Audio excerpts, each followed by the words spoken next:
On se retrouve maintenant à Lavaret pour le Boucan des Arts, un événement qui porte bien son nom puisque pendant un mois, toutes sortes d'artistes viennent partager, voilà, ils viennent se bousculer pour partager leurs créations. Et justement ce week-end c'est les 24 heures des arts. Allons voir ça de plus près. Ça y est, on est arrivé au milieu de l'événement, au milieu des 24 heures des arts, le Boucan des Arts, et je retrouve justement Olivier, organisateur de l'événement. Bonjour Olivier. Bonjour, bienvenue à tous. Comment ça va ? Ça va très bien, le grand sourire, le beau temps, tout est réuni. Présentez-vous.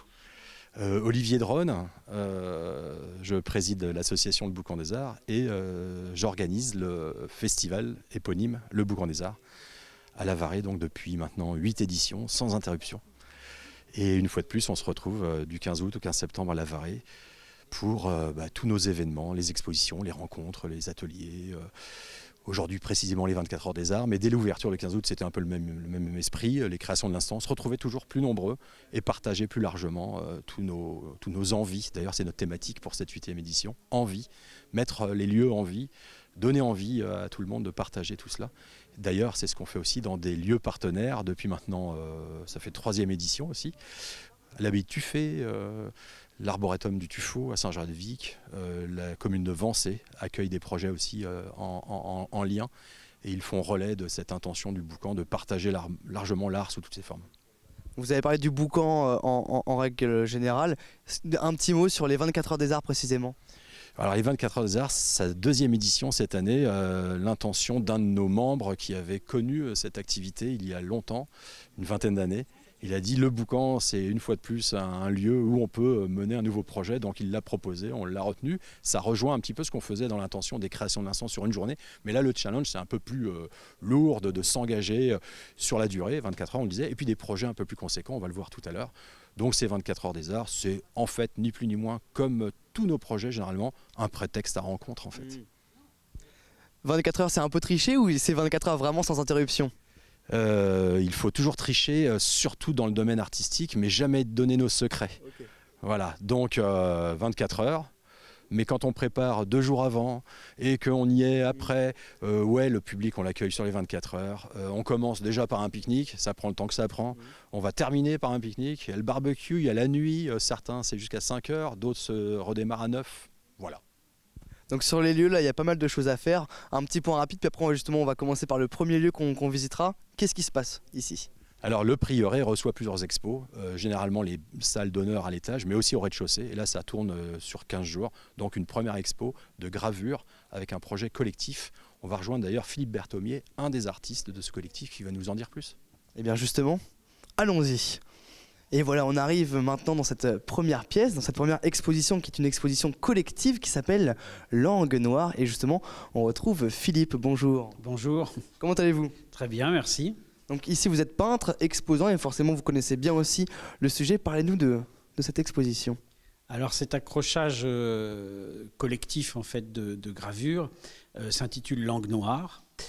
C'est un hommage, un double hommage en fait à Michel Saint-Lambert qui est un des protagonistes, un des artistes participants, et également un petit clin d'œil à Édouard Glissant, grand poète de la Caraïbe.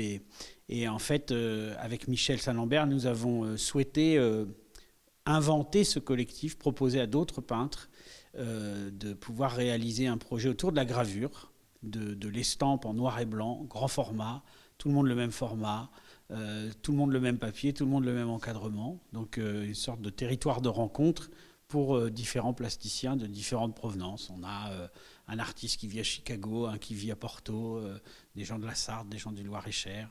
Voilà, un peu d'exotisme. Et justement, on a une technique commune pour toutes ces œuvres. Laquelle est-elle ? Alors là, pour faire simple, en fait, on va dire que ça appartient au domaine de la gravure en relief. Donc un principe presque proche de la linogravure, mais là en grand format. Ok, bah c'est super, on voit tous les styles différents, de tous ces artistes différents aussi. Il y a un étage, on est un peu pressé, donc on va y aller maintenant. Qu'est-ce qui se passe à l'étage rapidement donc ? Alors 3 artistes, Michel Saint-Lambert dont je viens de vous parler à l'instant, donc qui est présent à travers de sa peinture, Gatien Mabunga et Agnès Paspire-Violet. Bon bah super, on y va, je vous suis.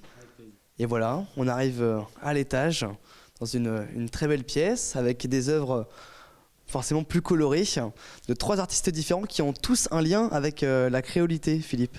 Oui, effectivement. Enfin, l'idée de base, là, cette année, c'était de proposer cette carte blanche à 3 artistes. Donc, Michel Saint-Lambert, Gatien Mabunga et Agnès Paspire-Violet. Gatien est né au Congo, Michel à La Réunion, Agnès, issue d'un papa Marie Galantais et d'une maman bretonne. Donc, dans leur expression artistique, il y a cette idée de la question autour de la créolité. Quel est le style, on va dire, qu'on pourrait définir à chacun ? Alors, il y a déjà quelque chose qui les réunit de manière évidente, c'est l'utilisation souvent de matériaux de récupération. Gatien, en l'occurrence, qui travaille avec des sacs, là, des tissus, des fils, des choses comme ça. Agnès avec du bois de coffrage. Et Michel Saint-Lambert un peu avec tout ce qu'il trouve, les papiers de récupération. Il y a quelque chose de poétique, mais de culturel aussi là-dedans. Génial. Merci beaucoup. On va pouvoir... on ira dans notre pièce à la fin pour conclure l'émission, mais vous avez aussi des petites images de tout ça. Je vous propose qu'on continue maintenant. Voilà, on est revenu à l'extérieur. Je suis toujours avec Olivier. Et il se passe d'autres choses. Voilà, il se passe des choses aussi en extérieur aux 24 heures des arts. Ah ouais, ces 24 heures des arts animent tout notre petit terrain de jeu. Là, on a vu le prieuré, on ira voir l'église tout à l'heure. Et puis donc dans le jardin du prieuré, les 24 heures des arts accueillent un projet phare là, initié par Samuel qu'on va rejoindre.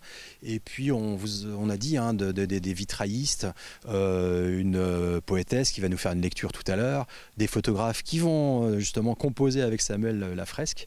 Voilà, tout un tas d'activités. Et on retrouve d'ailleurs le projet de fresque qu'a lancé Samuel, et qui va nous en dire plus peut-être. Oui, justement, Samuel. Oui. Bonjour. Bonjour. Je tombe. Non, on tombe pas. J'espère pas. Comment ça va ? Très bien, merci beaucoup. C'est un beau succès, on est content. Est-ce que vous pouvez nous parler un peu plus en détail justement de cette fresque qui est une reproduction de fresque ? C'est une reproduction d'une fresque, effectivement. Donc c'est un travail collégial avant tout. Voilà, où un collectif improvise sur la restitution de ces fresques qui ne sont pas préservées. Il me semblait important d'en parler, de montrer la fragilité en fait de ces peintures picturales. Et aujourd'hui, bien les représenter, c'est un challenge. On parle aussi ici de peinture éphémère, quelque chose qui ne va pas rester. C'est ce que me disait tout à l'heure Olivier, avec une pluie tout va partir ?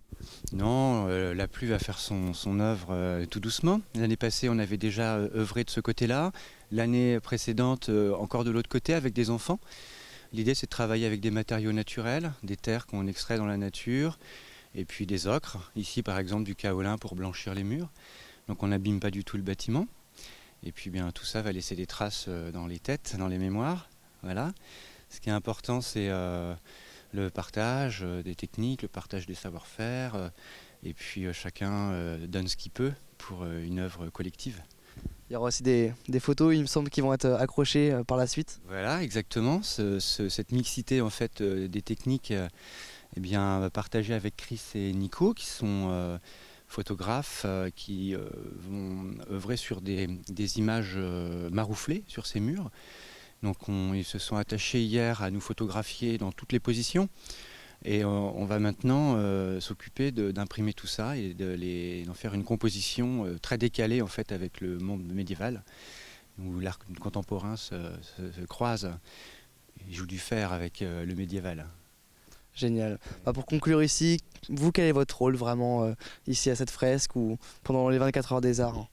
À l'instar d'Olivier, on essaye d'orchestrer, de mettre à la disposition de tout ce beau monde autant de facilité pour que chacun puisse s'exprimer, partager, avec toute la lenteur que ça apporte, que ça amène. On parle de 24 heures des arts, mais derrière, il y a beaucoup de choses qui se passent, avant et puis après encore, bien sûr. Et tout ça, c'est riche de rencontres. C'est ça qui est l'essentiel pour nous. Ouais. Merci beaucoup Samuel. On va justement pouvoir maintenant aller voir la vraie fresque, tous ensemble, dans l'église. Allons-y et merci beaucoup. Et voilà, ça y est, on est arrivé à la conclusion de cette aventure, dans cette belle église, avec la fresque qu'on peut voir en vrai. Oui, en effet, l'église Saint-Pierre de la Varée, dans 28 ans, 2050, elle aura 1000 ans pour sa partie la plus ancienne. Les fresques, c'est moins vieux que cela, hein, 16e siècle, si je ne me trompe. En attendant, ces fresques, en effet, c'est de là qu'est venue l'inspiration de l'équipe qu'on vient de quitter, là, avec Samuel. Et il est vrai qu'à La Varrée, on a cette grande chance d'avoir une église déjà qui a été rénovée, qui a été classée monument historique. Il reste à préserver les fresques intérieures et donc il y a encore du travail. Mais on voit, et c'est remarquable en Sarthe, qu'on a des très grands formats, notamment ce Saint-Christophe. Et c'est ce qui fait sa particularité. Alors il est vrai qu'avec le Boucan des Arts, on occupe et on fait vivre cette église un mois tous les ans. Hein, je le disais, 15 août, 15 septembre. On y fait de la musique. Là aujourd'hui, pendant les 24 heures des Arts, on est en pause là, mais nos musiciens jouent du nickel harpa, un instrument traditionnel suédois. Et puis on a l'exposition des dessins au fusain, ces grands formats de Armel Le Dantec. On a parlé tout à l'heure de nos exposants du prieuré. On a dans l'église chaque année 1 ou 2 artistes qu'on met à l'honneur dans ce magnifique bâtiment. Super. Et au-delà même de la fresque, des œuvres qui sont exposées, l'église, elle reste en très bon état et est très belle. Très bon état, c'est relatif, on le disait, ça a été rénové sur son extérieur, son clos est couvert comme on le dit, et oui, vous l'avez remarqué, cette magnifique voûte en forme de coque de bateau renversée, elle aussi elle a été rénovée, et puis sa charpente majestueuse, donc c'est là où en effet, ça c'est en bon état. Il reste après, évidemment, hormis les vitraux, il reste l'intérieur à rénover. Voilà, une grande chance d'être ici, oui. Super. Petite question comme ça, il y a encore des messes qui se font dans cette église ? Ça reste consacré, oui, mais c'est rare. Donc voilà, merci vraiment d'être avec nous. On peut nous retrouver aussi dans les lieux hors les murs, on le disait, à Tuffet notamment, à l'abbaye. On peut se retrouver là-bas aussi. Super, bah justement, nous on va y aller à Tuffet. Donc Olivier, je te serre la main et je te dis à la prochaine. Merci beaucoup, j'ai beaucoup aimé, voilà, il y avait plein de choses à voir, beaucoup de choses à voir même, mais c'était un plaisir. Au revoir et à la prochaine.